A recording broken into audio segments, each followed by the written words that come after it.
ഹരേ കൃഷ്ണ.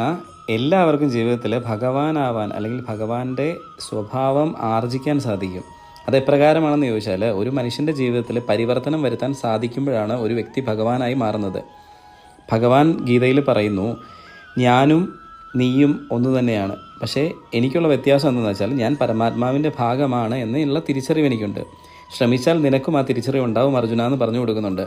അതായത് നമ്മൾ എല്ലാവരോടുമുള്ള ഭഗവാന്റെ ഉപദേശമാണ്, നമ്മളെല്ലാം ഭഗവാന്റെ പരമാത്മാവിൻ്റെ അംശമാണെന്ന് നമുക്ക് തിരിച്ചറിയാൻ പറ്റും. പക്ഷേ ലൗകിക ജീവിതത്തിൽ മുങ്ങിയിരിക്കുന്നതുകൊണ്ട് എൻ്റേതെന്ന് മാത്രമുള്ള സ്വാർത്ഥ ചിന്തയിൽ നിൽക്കുന്നതുകൊണ്ടാണ് അതൊന്നും സാധിക്കാത്തത്.